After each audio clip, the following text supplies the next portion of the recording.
La bataille d'Abidjan commence. Les ressortissants français et internationaux bloqués au milieu des combats appellent au secours. Pour répondre à cette situation de crise, le commandement des opérations spéciales fait venir en renfort 2 hélicoptères et 2 groupes de commandos supplémentaires. Les renforts vont arriver donc fin mars, début avril. Les renforts de force spéciale. On vient pour intervenir, pour calmer ce que j'appelle la bataille d'Abidjan. Et on sait que la date de retour n'est pas fixée. Et on sait en revanche qu'elle sera intimement liée avec la crise qui sera finie. Pendant 10 jours, les militaires de la force Licorne vont évacuer près de 6000 ressortissants, français et étrangers. Amenés au camp du 43e BIMA à Port-Bouët, ils seront pris en charge pendant toute la durée du conflit. Mais pour les exfiltrations à haut risque, ce sont les membres des forces spéciales du colonel Nicolas qui sont désignés. Ils vont sauver ainsi de jour comme de nuit 400 personnes se trouvant dans des situations critiques. C'est excitant parce que c'est ce pour quoi on s'est engagé. C'est des missions forces spéciales. C'était intensif, c'était physiquement éprouvant, ce travail-là d'extraction dans l'hélicoptère, avec l'équipement qui pesait lourd, et la chaleur, l'humidité, faisait que c'était éprouvant physiquement. Ce qui a été compliqué, c'est le côté urbain. Le côté zone urbaine, c'est un domaine qui est très spécifique et qui est pas particulièrement favorable aux hélicoptères. Il faut vraiment faire attention à ne pas se payer une ligne électrique, des antennes, des choses qui volent dans le rotor, les lampadaires qui sont proches. C'est un environnement qui est assez incroyable. J'avais posé pour récupérer des gens qui étaient à côté d'un zoo et au milieu de la ville, on a vu un éléphant immense et des gazelles débarquer au milieu de la ville. On voit bien que les gens sont en panique. Il y en a eu une fois sur un toit, ils étaient encerclés. Il y avait beaucoup de monde au pied de l'immeuble. Et on ne sait pas ce qui serait passé si on n'était pas venu. Donc oui. On a l'impression d'être vraiment utile sur ce genre de mission. Ouais. La satisfaction est immédiate. Et puis elle est partagée, elle est collective. Je pense qu'il n'y a pas de mission plus gratifiante pour un soldat que d'aller chercher des concitoyens ou même d'autres personnes qui sont en danger. C'est la mission reine, bien évidemment, parce qu'elle est très concrète, parce que vous savez que vous allez sauver des vies.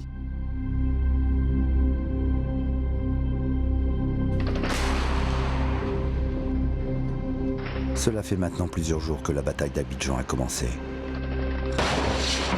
Laurent Gbagbo a quitté son palais pour sa résidence bunkérisée, située dans le quartier de Cocody. Cocody, secteur d'Abidjan où résident la plupart des ambassadeurs et diplomates, est en état de siège. Dès le début du mois d'avril, le président Gbagbo est totalement isolé. Il a à peu près 2000 personnes qui lui restent fidèles. Sa garde présidentielle, des milices qui payent. Et il est totalement réfugié sur sa résidence. Sa résidence est dans un quartier très particulier d'Abidjan, qui est le quartier de Cocody, où toutes les résidences des ambassadeurs sont concentrées dans le même lieu. Beaucoup de représentants diplomatiques étaient dans le quartier le plus conflictuel d'Abidjan. L'ambassadeur du Japon, M. Yoshifumi Okamura, est retranché depuis presque une semaine dans sa propriété et suit, grâce à des caméras de surveillance postées autour de sa maison, l'avancée des événements.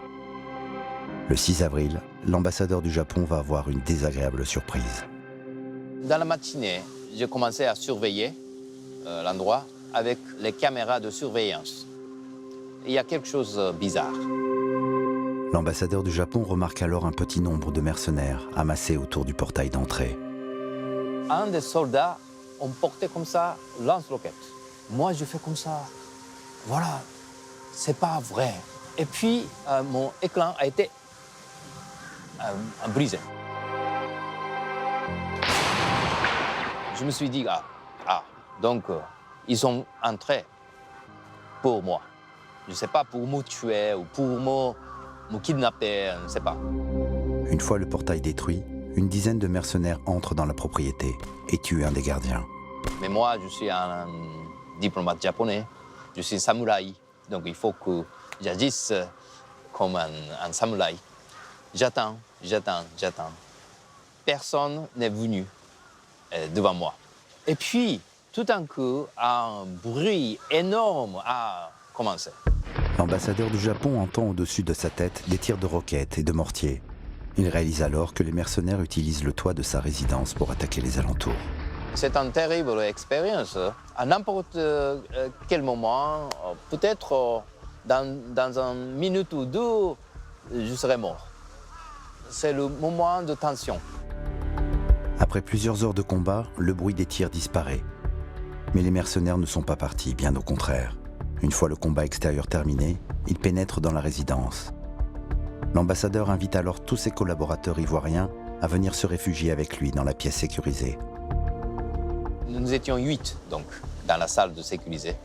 Et puis, j'ai fermé cette forte porte avec la clé. Après, ils ont commencé le pillage. Ils ont, premièrement, ouvert le frigo et commencé à manger à n'importe quoi. Et puis, ils ont ouvert mon cave. Ils ont commencé à boire rhum, whisky, du vin. L'ambassadeur du Japon décide alors d'appeler au secours l'ambassade de France. J'ai demandé à l'ambassadeur Jean-Marc Simon de m'aider pour sortir de cette situation. Il me dit être dans sa chambre avec la porte blindée fermée, cachée sous le lit, et des gens qui se promènent dans sa résidence, qui ont agressé ses gardiens, qui mettent des armes sur le toit. Donc je préviens aussitôt, évidemment, les forces françaises pour voir dans quelle mesure on peut tenter une opération de sauvetage et d'exfiltration de l'ambassadeur du Japon.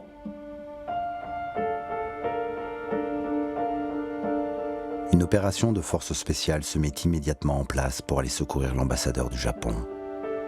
Je suis convoqué par le général qui me dit qu'il faut rapidement évacuer un diplomate japonais qui se trouve dans sa résidence dans le quartier de Cocody, encerclé par des rebelles ou des FRCI. C'est une prise d'otage d'un ambassadeur. Et donc, c'est certainement une des prises d'otages les plus délicates, les plus sensibles politiquement à laquelle on puisse avoir affaire. Le Premier ministre japonais appelle les autorités françaises et tout ça se fait en quelques heures, de telle manière à ce que la France ait une demande officielle d'agir à l'intérieur d'une ambassade, ce qui est totalement atypique et anormal. On va rentrer en contact avec cet ambassadeur, il est lucide, pas de panique. Et il me répond, il répond à toutes mes questions. J'ai essayé de lui donner toute information que j'ai. Donc c'est le premier instant que j'ai en contact avec le colonel Nicolas. Ma situation est très limitée. J'ai été bloqué dans la salle. On a parlé notamment qu'il était amateur de bon vin et donc que je l'invitais à dîner à l'issue. Donc on a détendu un petit peu l'atmosphère et ça se passait bien. Après avoir pris connaissance de la situation, le colonel Nicolas va obtenir les plans de la résidence, lui permettant ainsi de préparer au mieux l'opération d'exfiltration.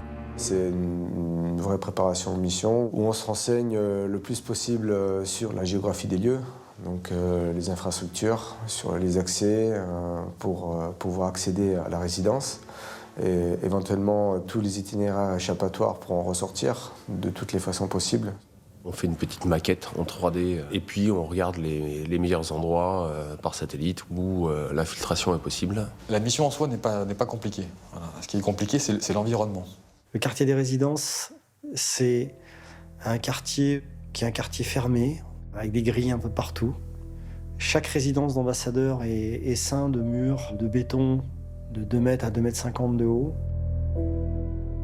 La résidence de l'ambassadeur du Japon est prise au milieu des combats, car elle se situe exactement à mi-chemin de la résidence de Laurent Gbagbo et de l'hôtel du Golfe, où réside le président Alassane Ouattara.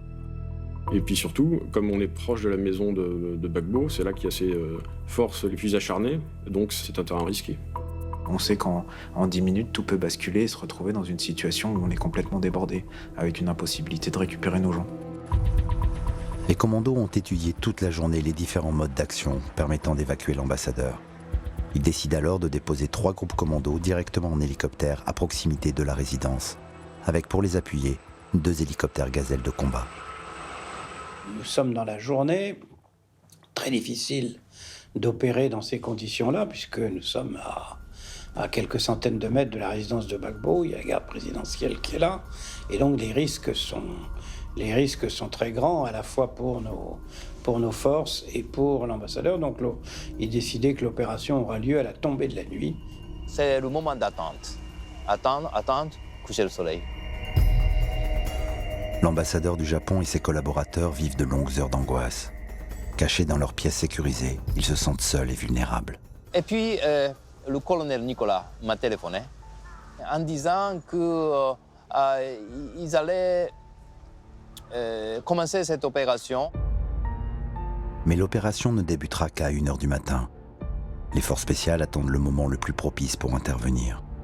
Les miliciens de Laurent Gbagbo patrouillent toujours. L'idée générale, c'est quand même de surprendre l'adversaire. C'est quand même ça le but. C'est la bonne heure, 1h du matin. On imagine les miliciens bien fatigués, qui sont pas forcément très alertes, et c'est là qu'on va frapper.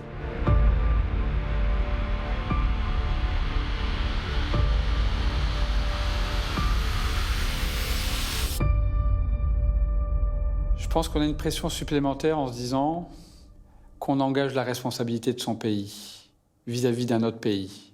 C'est la France qui va chercher un ambassadeur. Donc ça donne une dimension un peu supérieure et des responsabilités internationales un peu supérieures. L'équipe est prête, on s'entraîne depuis pas mal de temps. On est tous concentrés parce que on va quand même chercher un ambassadeur. Tous les voyants sont ouverts pour qu'on puisse rentrer en sécurité. On essaie d'y aller serein tous. Voilà, mais tout le monde est concentré sur sa mission. On sait pourquoi on est là et puis chacun connaît son boulot. En fait, on est déjà passé dans un monde parallèle qui est le monde guerrier. Les hélicoptères Gazelle de Gigi, Gwen et Jason décollent en premier. Ils ont la lourde responsabilité de sécuriser la zone avant l'arrivée des commandos. Notre mission, à ce moment-là, est simple. C'est d'interdire l'accès à l'ambassade par les airs. Et donc tout ce qui s'approche de l'ambassade, qui est blindé, on le détruit. On tire à peu près, je ne sais plus, on détruit une dizaine de cibles, toujours des véhicules de transport de troupes, des véhicules armés, avant le poser des hélicoptères de transport. Un blindé, il faut le détruire avant qu'il arrive sur zone. Voilà, sinon, on n'a plus de marge de manœuvre. Donc il faut essayer de faire le plus dense possible pour impressionner, faire peur, provoquer la fuite, l'envie de fuir et pas l'envie de riposter.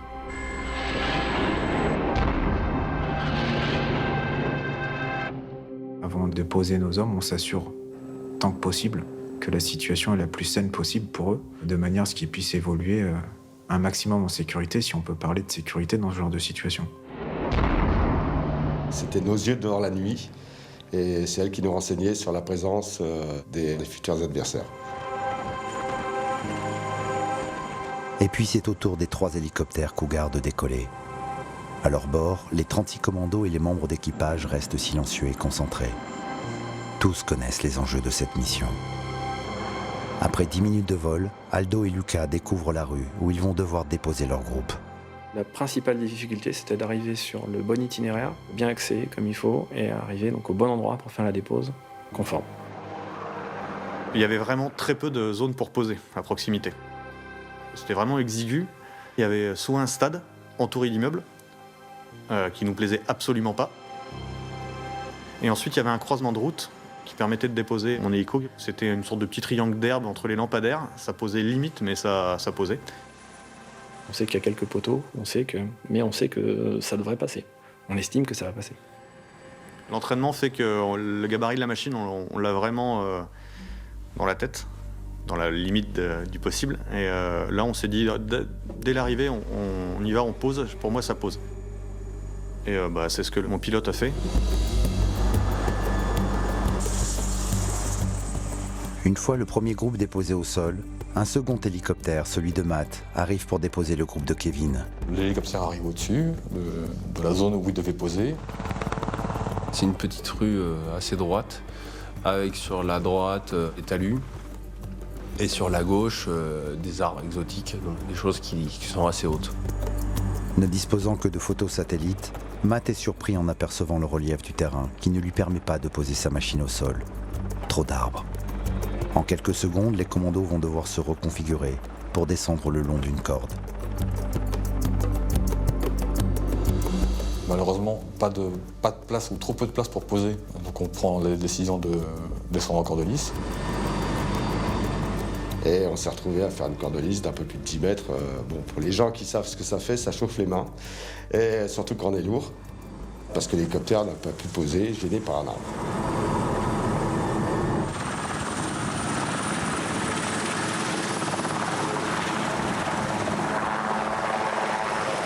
Là, il y a un déploiement des différentes équipes aux abords de la maison pour sécuriser la zone avant de rentrer dans la maison. On entend des tirs, plutôt loin. Pas un tir nourri, mais un tir d'ambiance. Je pense qu'on est lâché à entre 200 et 300 mètres de l'objectif, de l'entrée de la maison. Le premier groupe sécurise la rue, tandis que le deuxième s'assure que le jardin et les abords de la résidence sont sans danger. Les commandos sont sous tension. Leurs sens sont en éveil. Ils ne savent pas si des miliciens les attendent dans la maison. La porte était ouverte. Il y avait une porte-fenêtre arrière qui donnait dans le jardin, qui est ouverte également. Le troisième groupe pénètre dans la maison et découvre qu'elle a été pillée et mise à sac par les mercenaires. Minutieusement, chaque pièce est fouillée. La maison doit être entièrement sécurisée avant de monter à l'étage, chercher l'ambassadeur. C'est une belle maison d'ambassadeur, quoi. Dans des pièces assez larges, des beaux mobiliers, etc. Bon, tout est sans dessus-dessous. J'ai vu déjà qu'ils avaient entreposé les alcools, l'ordinateur pour piller. Et il y avait un des gardiens de la résidence qui était décédé, qui avait été tué par balle à l'extérieur, juste à l'entrée à droite de la résidence.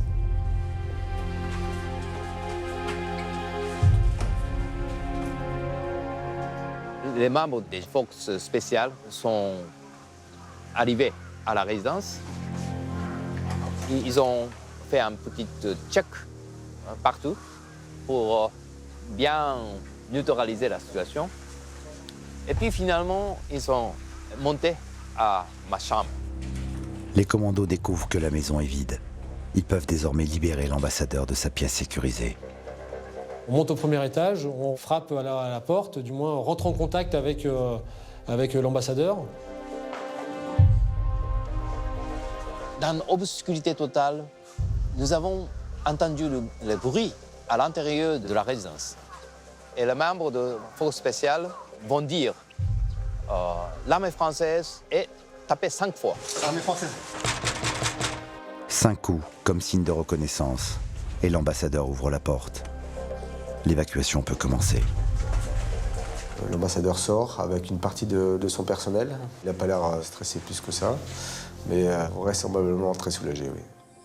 Après 18 heures d'enfermement, l'ambassadeur et ses 7 collaborateurs sont enfin libérés.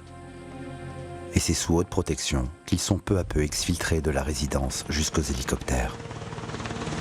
Pour les forces spéciales, tout se déroule sans accrochage. Les mercenaires de Laurent Gbagbo, postés aux alentours, n'ont pas eu le temps de réagir. La surprise a été totale. Le déplacement n'est pas très difficile. Donc, à partir de ma résidence, traverser le jardin, aller jusqu'à l'endroit où les hélicos se sont posés et monter aux hélicoptères, tous les 8. Il monte avec le groupe qui l'accompagne et qui le fait monter dans la machine. Immédiatement, on le prend en compte dans la machine. C'est mon MOS Scott qui le récupère, qui l'assoit juste devant sur les sièges à l'avant, qui le ceinture, qui lui demande si ça va. Donc au moment où on le récupère, oui, c'est quelqu'un d'assez serein mais blanc, quoi.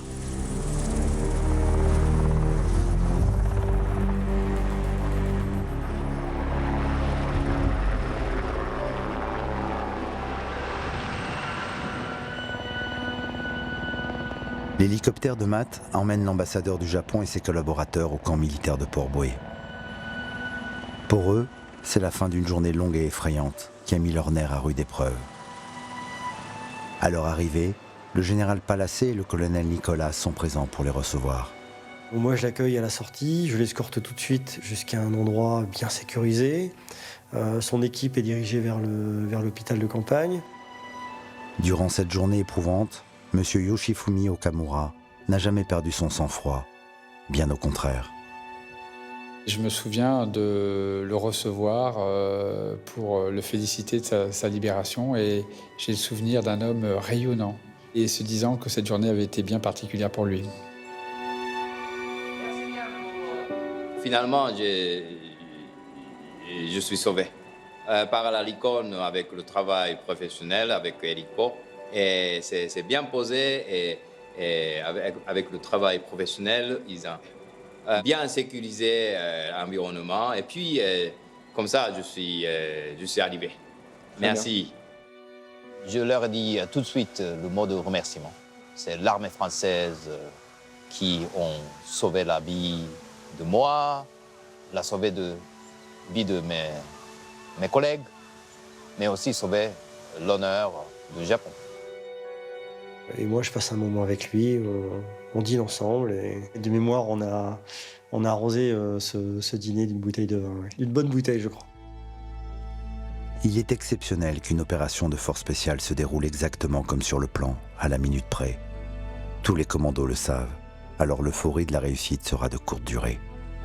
C'est une opération qui s'est parfaitement déroulée, ce qui est assez rare. Il s'est trouvé que cette opération-là, donc une extraction d'ambassadeur, ce qui n'est pas rien, s'est déroulée de façon conforme.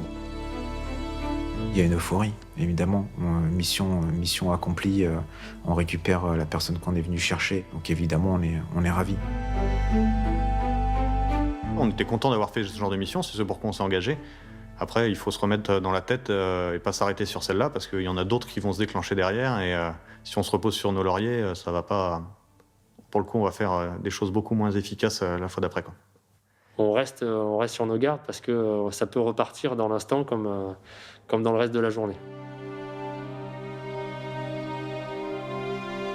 Avancez ! 2 jours plus tard, le combat s'est durci dans le quartier de Cocody. Le président Laurent Gbagbo refuse encore et toujours de quitter le pouvoir.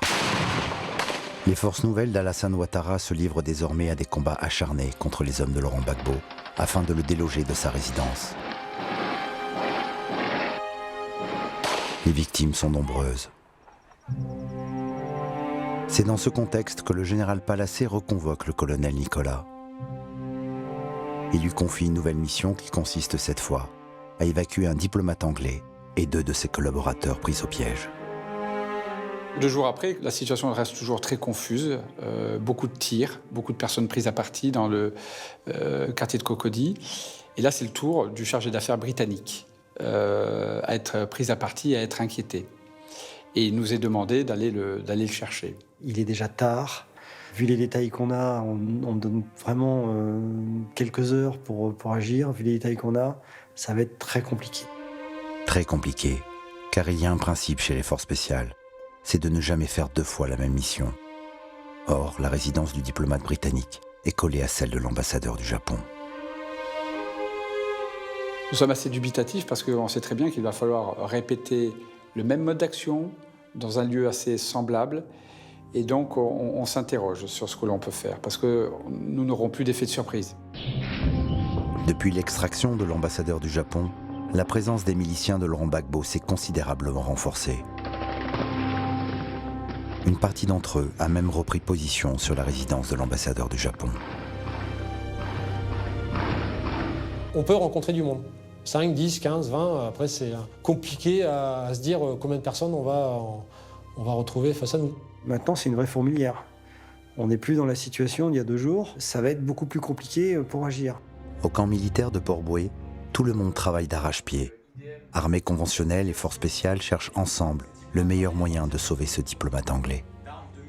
On étudie tout finement, pour pouvoir arriver à un mode d'action qui sera peut-être pas le mieux, mais le moins pire. On n'avait pas 36 solutions d'approche. En gros, soit on survolait toute la ville pendant plusieurs minutes avec les...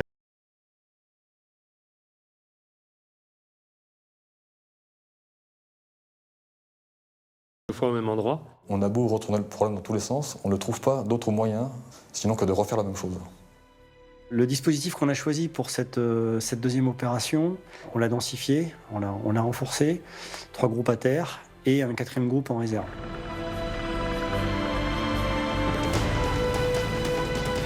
Pour réussir cette opération, le colonel Nicolas va engager 7 hélicoptères, 4 de transport et 3 de combat, soit 2 machines de plus que pour la mission de secours de l'ambassadeur japonais.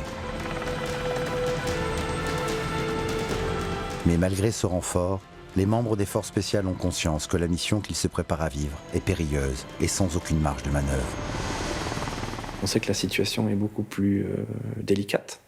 On sait qu'il y a beaucoup plus d'ennemis. Après des heures de travail, à la nuit tombée, les forces spéciales présentent au général Palacé leur mode d'action quasiment identique à celui de l'exfiltration de l'ambassadeur du Japon. Il faut rejouer quasiment dans les mêmes conditions avec un ennemi qui maintenant est prévenu et échaudé et nous attend. Je rencontre au général que si on agit là, il y aura des pertes. Il y aura des pertes, il y aura de la casse. Et les mots du général ont été assez simples. Avant de partir, il nous a dit, en validant le mode d'action, c'est un nid de guêpe, je vous envoie en carton et j'ai toute confiance en vous. De toute façon, nous, on ne s'est pas posé la question. Hein. Nous, on avait cette mission-là, on sait faire, c'est notre métier, on est préparé à ça, et puis on y va, quoi. On est concentré sur notre travail pour que l'action se passe le mieux possible. Parce que mine de rien, il y a un paquet de vie en jeu si jamais on n'est pas pointu ou précis. Ensemble. On a de l'appréhension, après on est payé pour. C'est notre travail, c'est pour ça qu'on a signé, hein, donc il faut bien qu'il y ait des gens qui le fassent.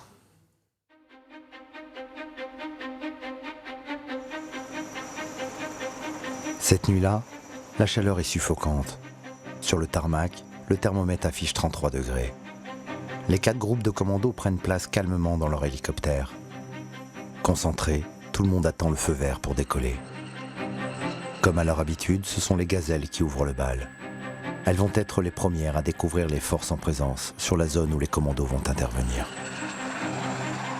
On change un petit peu le mode d'action. Cette fois-ci, on décide de partir sur une mission un peu plus discrète, c'est-à-dire qu'on décide d'effectuer le posé des hélicos de transport sans avoir à ouvrir le feu avant. Et c'est à ce moment-là que je m'aperçois que sur zone, on a un blindé. Avec un canon qui est orienté à 500 mètres, orienté sur la zone de posée du premier hélico. Donc après les comptes rendus vers la chaîne de commandement, ils nous donnent l'ordre de détruire ce véhicule. Le problème en détruisant un blindé, c'est que ça fait du bruit. Et du coup, ça met tout le monde en alerte. Donc on peut pas attendre 107 ans pour faire ce qu'on a à faire. Le véhicule blindé est détruit. Et là, on nous dit, vert. Vert, vous y allez. C'est parti.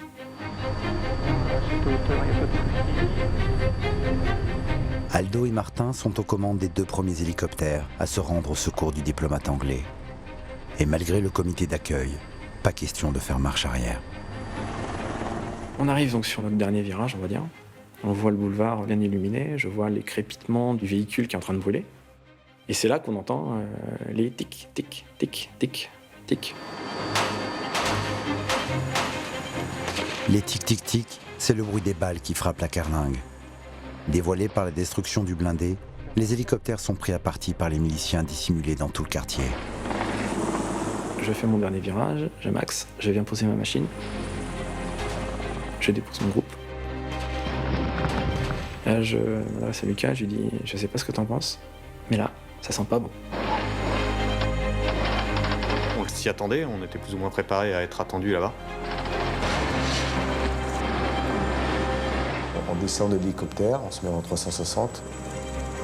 L'hélico redécolle. C'est là que les crépitements recommencent. Ils recommencent à être beaucoup plus incisifs, être beaucoup plus près, beaucoup plus rapides. Je tourne, je pars aussi vite que je peux. En parallèle, l'hélicoptère de Martin dépose quelques mètres plus loin le groupe de Kevin, encore de lice. Le 2e commando a à peine posé le pied au sol que des tirs nourris impactent l'hélicoptère. J'ai l'œil qui est attiré par un petit éclat lumineux à gauche. Dans l'hélicoptère, c'est tellement bruyant qu'on n'entend pas les balles qui claquent contre la carlingue. Ce qui nous fait comprendre qu'on nous tire dessus, c'est l'équipier, le 4e homme, le gunner, qui commence à tirer avec sa mitrailleuse. Donc là, on comprend qu'il y a du monde et puis qu'il est très proche. Qu'est-ce qui se passe un peu? Et j'ai senti tout de suite un certain flou, puisque tout le monde s'est tu à l'intérieur et il ne se passait plus rien. L'hélicoptère, pendant de longues minutes, va rester en stationnaire et va prendre plus d'une dizaine d'impacts, ce qui va provoquer l'incendie de son rotor, avec des flammes spectaculaires qui jaillissent de partout. La dépose est très longue. On est très très vulnérable. On est en stationnaire, on est de nuit, on se fait tirer dessus, mais on ne sait pas d'où ça vient. le moteur est en feu, mais en fait, mécaniquement, tout va bien, donc on ne sait pas exactement ce qu'il y a. Le moteur en flammes, Martin, aux commandes de son appareil, n'a qu'une hâte, c'est de partir.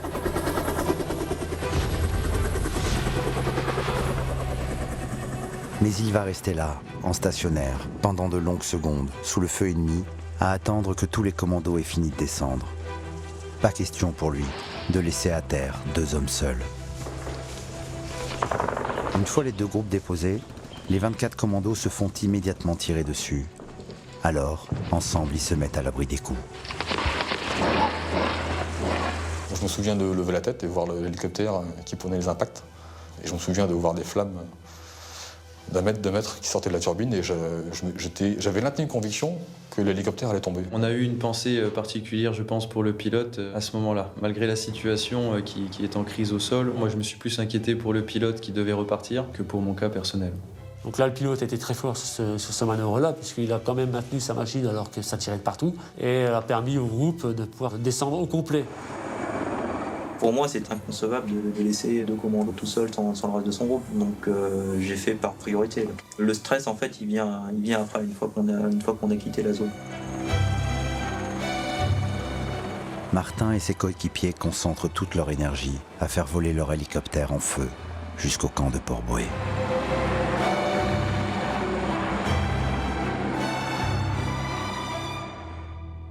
Il s'est posé difficilement, en flammes. Donc très rapidement, les pompiers neutralisent l'incendie. Là, effectivement, c'est compliqué parce qu'on arrive à Port-Bouët, on est soulagé d'être rentré intact, que tout va bien. Mais on sait qu'on vient de déposer du monde là-bas et qu'ils se font tirer dessus. Les commandos se retrouvent en quelques minutes encerclés par les miliciens de Laurent Gbagbo.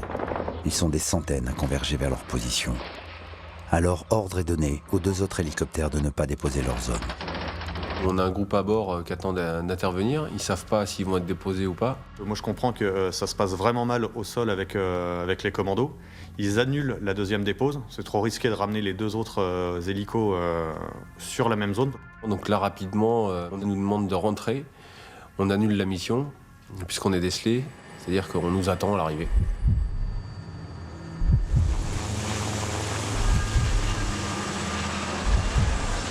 Les 24 commandos sont désormais seuls. Ils vont devoir uniquement compter sur ce lien indéfectible qui les unit. Donc là, le premier réflexe, parce qu'on est prêt à partir, c'est de pouvoir rassembler le groupe, se mettre en position de tir et surtout à l'abri des tirs. L'ennemi était donc sur un point légèrement plus haut. Ce sont des grandes rues, un quartier résidentiel très bien éclairé. Avec des arbres de chaque côté et un grand mur côté droit dans l'axe de progression. Et en fait, on pense qu'il y a des tirs qui viennent de derrière ce mur. Donc ce qui fait qu'on se retrouve à environ une petite vingtaine de mètres des miliciens qui sont derrière. À l'abri sous les arbres, les commandos essaient de se frayer un chemin pour rejoindre la résidence du diplomate britannique. Mais les miliciens voient les commandos progresser et leur bloquent le passage. Il y avait des lampadaires au-dessus de nous, au niveau des murs en fait, sur lesquels on était plus ou moins appuyés. Les commandos tirent alors sur les lampadaires. Dans l'obscurité, ils retrouvent l'avantage grâce à leurs lunettes de vision nocturne. En l'air, les 2 gazelles et le cougar d'appui munis de mitrailleuses veillent sur les commandos, en essayant d'empêcher les miliciens de s'approcher. Pendant toute l'opération, on reste en appui. Mais pour les 2 gazelles, la tâche est complexe, car les miliciens se rapprochent en infiltrant les jardins et les résidences de toutes les ambassades aux alentours. Pour les pilotes, pas question de tirer à l'arme lourde sur des bâtiments pouvant abriter des civils. On ne voit rien, on ne voit aucun départ de coup, on ne voit aucun ennemi. Et en fait, ils sont cachés dans les bâtiments et ils tirent à partir de leur position retranchée. Donc on ne l'aide d'aucune aide aux troupes au sol. Et là, c'est vraiment difficile pour nous parce qu'on se sent véritablement impuissant. On arrive à déceler des positions, mais ils sont en perpétuel mouvement. Ils ont beaucoup d'obstacles derrière lesquels s'abriter. Les murs, les maisons, l'intérieur des maisons. Du coup, c'était très très compliqué pour nous de les renseigner clairement sur des fantassins qui sont en mouvement, et une bonne quantité de fantassins. Moi, je me rappelle, j'avais énormément de stress pour les mecs au sol, parce qu'on n'arrivait pas à déterminer le volume en face. Et on sait que les mecs, leurs munitions ne sont pas illimitées et qu'on ne peut pas les aider du mieux qu'on peut. Heureusement, il y avait un cougar d'appui donc qui était au plus près, qui a pu les appuyer. Contrairement aux gazelles, le Cougar d'appui dispose de 2 mitrailleuses et de snipers embarqués. Un armement plus précis pour neutraliser uniquement les miliciens armés. Pour les commandos, un ange gardien au-dessus de leur tête. Bon, maintenant, qu'est-ce qu'on fait? Alors, on n'envisage pas la fin de la mission. Et on est dans la réflexion, ok, comment on va faire pour progresser, pour arriver jusqu'à la maison. L'avancée des miliciens est contenue par les hélicoptères. Alors les commandos demandent à poursuivre la mission. Qu'est-ce qu'on fait? Au sol, la situation est calme, stabilisée. Le chef de l'élément me dit je suis là, j'ai récupéré tout le monde. Même avec 2 groupes, je demande à poursuivre la mission. Le général est là à côté de moi, on donne l'autorisation d'engager la poursuite de la mission. Une première tentative est menée. Je dois appuyer le groupe de Léo qui doit se rapprocher. On se rend compte rapidement qu'en face, c'est bien trop lourd et que le premier équipé qui passerait le bout de son nez derrière le mur risque de ramasser une rafale. De l'appréhension, on en a forcément, mais on est tellement sous adrénaline, on est tellement concentré sur la situation. Moi, mon but, c'était vraiment d'être efficace, d'être à proximité des équipiers pour qu'on puisse tous s'en sortir dans de bonnes conditions. En quelques secondes, la situation bascule. Les commandos acculés ne parviennent pas à progresser vers la résidence du diplomate britannique. Il y a de plus en plus de forces en présence qui s'acheminent vers notre position. Sur la résidence du Japon, il y a donc les ennemis qui avaient repris position sur le toit et aux abords de cette résidence. Donc une tentative, 2 tentatives, ça ne fonctionne pas. Les commandos sont totalement encerclés et les miliciens continuent d'affluer par centaines. Les hommes de Laurent Gbagbo cherchent à s'imbriquer au milieu des Français pour empêcher les hélicoptères de tirer, au risque de toucher leurs camarades. Il y avait un très fort risque d'imbrication. L'imbrication, c'est plus que compliqué, ça peut être dramatique pour nous, dans le sens où si des ennemis sont imbriqués ou à très courte distance de notre position, ça devient très difficile de discriminer pour les appuis et de pouvoir appliquer des tirs. La situation devient critique. Les commandos n'arrivent pas à atteindre la résidence du diplomate anglais. Et ils risquent d'être rapidement débordés par le nombre grandissant de miliciens qui cherchent à les atteindre. Nous sommes donc en contact avec le chargé d'affaires britannique. Je comprends très rapidement qu'il n'est pas directement en danger. Vu la configuration, je prends la décision d'arrêter l'opération. La prise de risque, là, est telle qu'elle est trop importante par rapport au gain escompté de l'opération d'aller chercher cette personne. Les airs sont l'unique moyen pour les commandos de sortir de ce piège. Alors ils doivent impérativement trouver une zone où les hélicoptères pourront les récupérer. La zone connue par les pilotes est une zone battue par les feux, ce qui rend impossible naturellement le poser de l'hélicoptère. Donc il faut trouver une zone. Voilà. Donc moi j'ai en mémoire la photo satellite qu'on connaît par cœur. Et j'imagine que dans l'avenue, c'est l'endroit le plus propice pour faire poser cet hélicoptère. La zone de récupération se trouve sur une avenue à une centaine de mètres seulement de leur position. Mais les commandos progressent péniblement. Le sort s'acharne. On est pris sous le feu ennemi. Et puis pour rejoindre cette avenue, c'est comme une souricière. On est acculé contre un mur. C'était long, quoi. C'était très long, il y avait des tirs, on ne voyait pas d'où ça venait. Il y a une équipe qui est restée en appui, donc celle de Kevin et donc moi-même. Pendant ce temps-là, il y a l'équipe de Bud et de Léo qui essaye de faire exploser un portail qui nous gênait pour nous permettre d'être évacués. La grille finalement tombe, donc ça nous libère le passage et puis le groupe file. Il faut maintenant passer à la phase la plus délicate, qui est la récupération des groupes. L'hélicoptère de Lucas, d'Aldo et de Moon est le premier à redécoller. Malgré le stress, c'est sans hésiter qu'ils vont chercher leurs copains. Et là, la boule au ventre. On voit au loin que l'hélico d'appui est en train de tirer. On voit bien les traçantes. Et on sait qu'au sol, c'est en phase de combat, quoi. On nous donne le verre. Et là, on arrive tout doucement, on cherche notre groupe.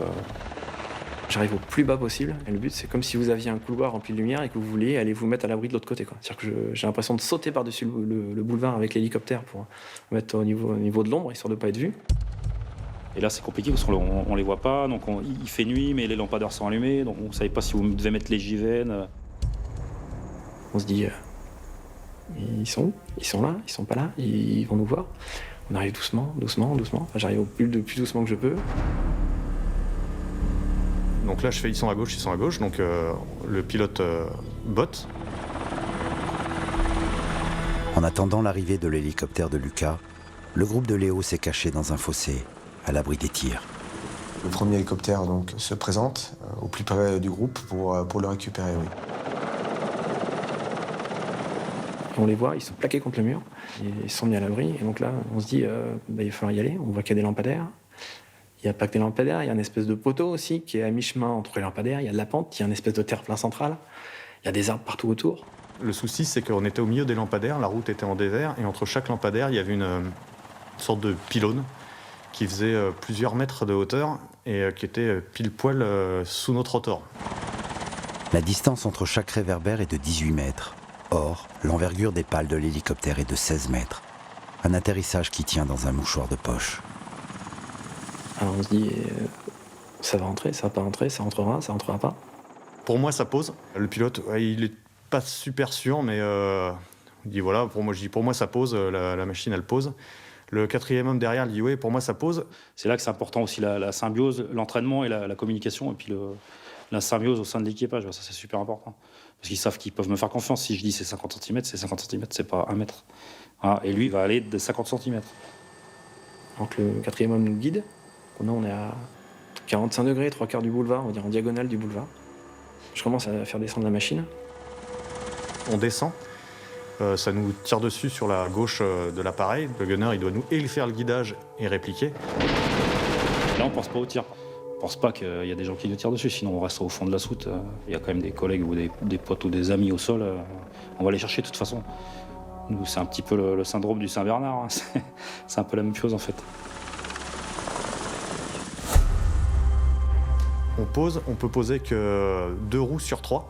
C'est-à-dire que la machine, elle est posée, si vous voulez, comme ça. Et la machine, elle glisse, elle flotte, quoi. Encerclés par l'ennemi, les 12 premiers commandos embarquent à toute vitesse dans l'appareil qui tient en équilibre. Ça monte vite dans l'hélico, donc moi j'essaie de sécuriser en même temps de faire embarquer les gars. En embarquant, on était un petit peu à cheval sur un trottoir, l'hélico glisse un petit peu. Vers décollage, voilà. Donc je remets la machine en stationnaire. Et bien sûr, on est sous le feu. Ça tire. Donc, mais non, il faut monter, puis il faut y aller, puis il ne faut pas perdre de temps. Et je ne sais pas si c'est le mouvement lors de l'embarqué de la machine qui a provoqué ça, ou le fait d'avoir le faire tirer dessus et de bouger un petit peu. On arrache une partie des pales sur le lampadaire qui était à notre gauche. Et là, c'est pratiquement 1,50 m de pales qui se fait arracher. L'extrémité des pales arrive à maintenir une certaine rigidité, mais malgré tout, les pales sont très endommagées. Avec 1 mètre de pale en moins, l'hélicoptère tremble. À l'intérieur, les commandos sentent les secousses sans comprendre ce qu'il se passe. On entend forcément un bruit anormal, un bruit sourd. Et donc là, on se prépare mentalement, rapidement au crash. Là, il y a une montée de tension. On se regarde et puis on a tous une attitude au moins sereine d'apparence. C'est pas l'heure à la rigolade, hein, c'est sûr. On se dit qu'est-ce qui va se passer? La machine va partir en de travers, on va retomber. Et là, le mécanicien navigant reprend. Les paramètres sont corrects. On peut continuer.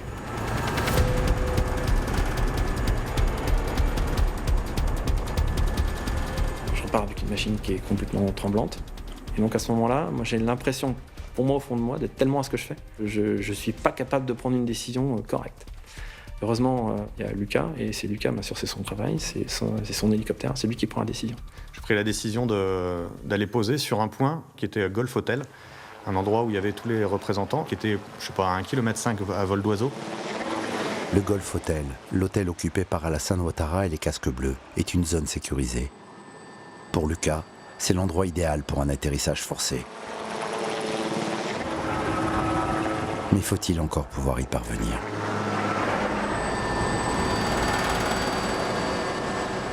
surtout pas trop, on va dire, tirer sur la machine, enfin demander de puissance à la machine, éviter les lignes, éviter les antennes, éviter les maisons. En fait, j'en suis, je veux dire, lobotomisé. Je suis vraiment à 200% à ce que je fais, quoi. On se dit, bon, jusque-là, ça tient. Jusque-là, ça tient. Bon, allez, vas-y, il faut y aller, de toute façon. Au bout d'un moment, je dis, arrête de te dire jusque-là, ça tient, parce que, de toute façon, tu ne changeras rien du tout. Donc, il faut se concentrer sur aller le poser au plus vite. Ouais, c'était quelques secondes d'incertitude, où en plus on survole la lagune.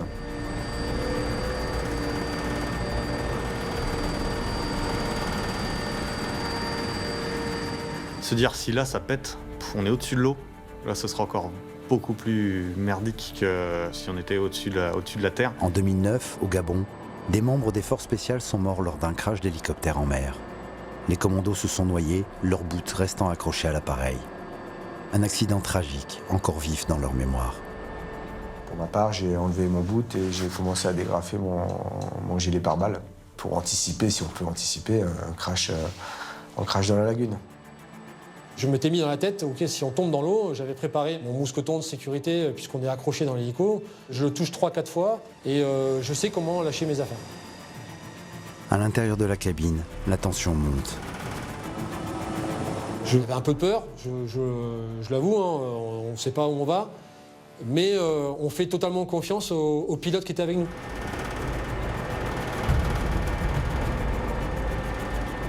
Je suis aux commandes. Et donc là arrive le moment de la finale. Et là, on entend donc, le 4e homme derrière qui hurle au commando. Et là, je leur hurle de s'accrocher, donc de bien s'accrocher aux lignes de vie et puis de rentrer les jambes et de se mettre au fond de la soute. Mais ils savent pas ce qui se passe. Et ils leur hurlent à bord, accrochez-vous, accrochez-vous.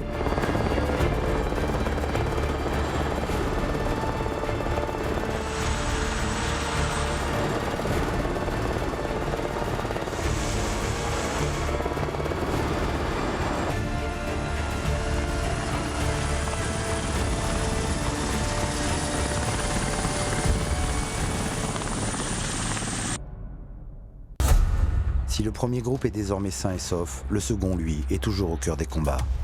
Alors Matt, aux commandes de son hélicoptère, se lance pour aller les secourir. Ok Matt, c'est ton tour. Je me retourne légèrement dans mon équipage. On se regarde tous et on dit bon ben, on y va. En sachant un peu que effectivement c'était tendu, quoi. Cela fait maintenant près d'1 heure que le groupe de Kevin est sous le feu ennemi. Ils ne sont plus que 12 face à des centaines d'assaillants. Il n'y a plus 1 minute à perdre. Matt doit les sortir de là. Donc moi je décide de me poser entre les deux lampadaires, comme l'a fait Lucas juste avant. Seulement moi je m'avance un petit peu plus loin, donc je vais un petit peu plus haut. Et donc là nous on écrase la ligne électrique. L'exercice était périlleux, c'est comme si vous essayiez de mettre une pièce de mollet dans un tube à essai sans toucher les bords. Donc imaginez-vous à la place du pilote qui doit descendre vertical. Donc à droite des réverbères, à gauche des murs, tout droit des palmiers, et puis derrière des lignes haute tension. Et tout ça sous le feu ennemi.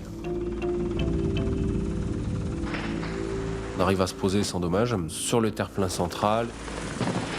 Et les commandos sont cachés dans le caniveau. Dès qu'on est posé, ils arrivent en courant le plus rapidement possible.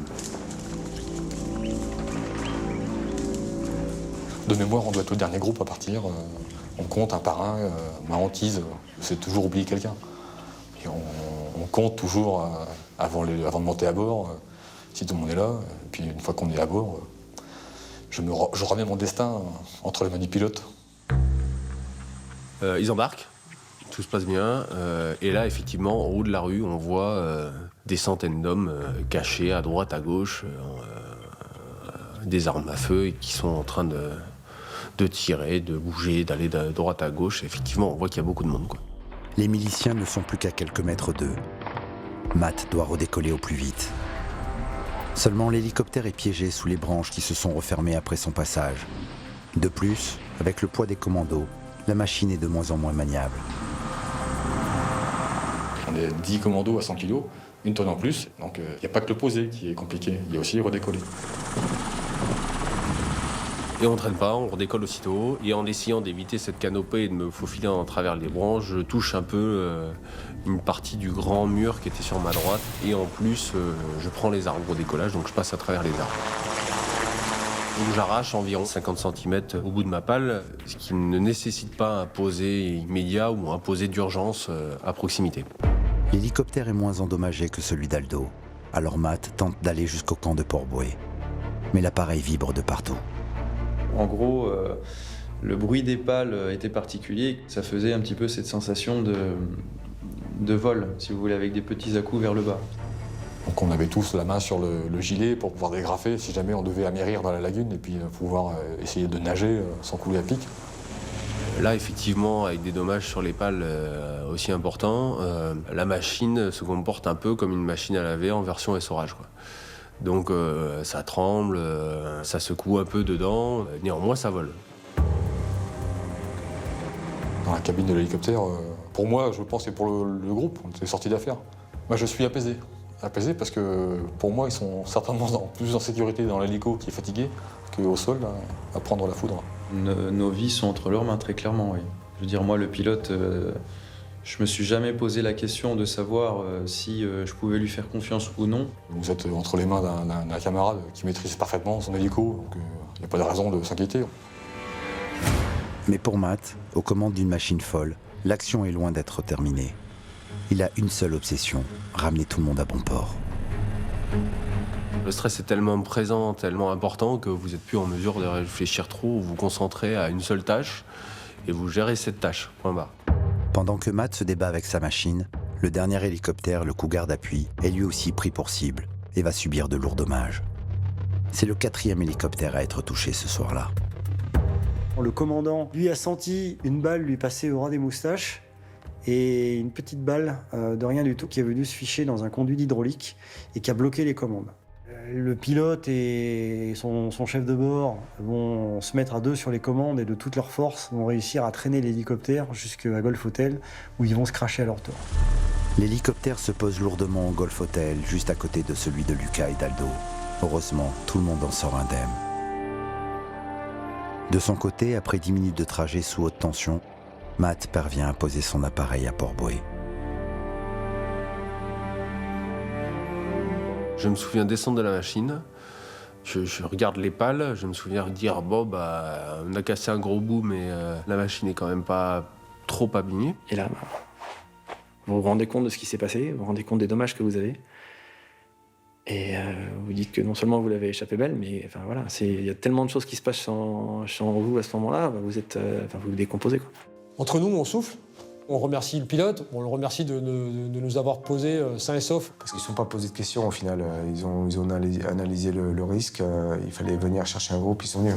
Lorsque l'on est arrivé au sol et qu'on a vu l'état de l'appareil, je suis allé lui dire un grand merci parce que, en gros, il nous avait sauvé la vie, quoi. On se dit qu'ils auraient fait exactement la même chose pour nous si on s'était craché quelque temps auparavant, ils auraient tout fait pour venir nous récupérer. Et c'est comme ça que ça fonctionne, et pas que dans les forces spéciales, ça j'en suis persuadé.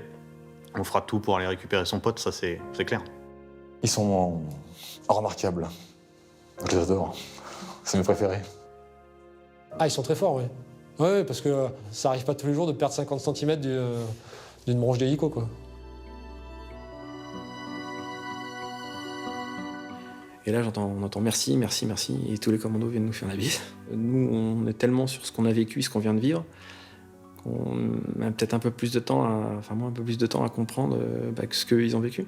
Il n'y a jamais eu autant de coups tirés, donc il y avait vraiment du monde au sol. C'est dit, si on les récupère pas, ils vont y rester, quoi. Là, c'est la vie de nos potes qui est en jeu. Faut prendre la décision, et ce sera à refaire, je la reprendrai, quoi. Cette nuit-là, les forces spéciales sont tombées sur 400 miliciens en perpétuel mouvement. Acculés, les 24 commandos n'ont pu parvenir jusqu'à la résidence du diplomate britannique.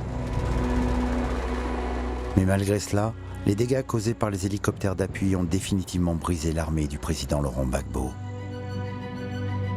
Les combats ont été tellement difficiles et tellement importants pendant près d'1 heure que tous ces miliciens ont quitté leur position parce qu'ils étaient intimement persuadés que nous allions aborder la résidence du président Gbagbo, ce qui n'était pas du tout notre objectif. Dès le lendemain, avec tous les dégâts qu'on a réalisés sur l'ennemi, le secteur s'est vidé. Et un convoi de l'ONU s'est déplacé en toute liberté sur zone a pu récupérer tout le monde. Donc finalement, l'effet a été obtenu. C'est ce qu'on se dit, c'est qu'un demi-échec, ou une demi-victoire. Après cette nuit de tempête, au petit matin, le quartier de Cocody connaît une accalmie.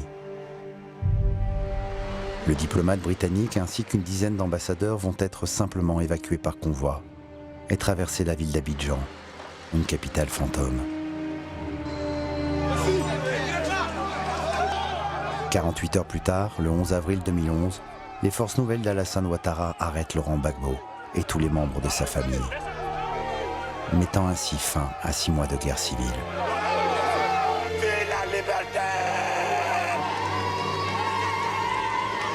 Après, la situation politique se stabilise, tout se calme et fait que la bataille d'Abidjan se termine. La paix retrouvée en Côte d'Ivoire, il est temps pour les hommes du colonel Nicolas de quitter le pays. Si certains rentreront chez eux en France, d'autres repartiront immédiatement en opération, ailleurs. Mais tous sortiront de cette crise ivoirienne, grandis et plus soudés que jamais. Les émotions se bousculent, on est soulagé, on est un peu frustré, c'est là où intervient la frustration. On est presque parfois un peu euphorique, parce que ces moments-là sont intenses. On se dit que oui, on a eu beaucoup de chance.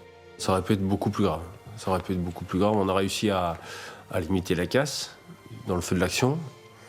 On a pris les bonnes décisions, tous, qui nous ont permis de tous rentrer à la maison. Je pense que c'est le posé le plus difficile que j'ai fait de ma vie. Ouais.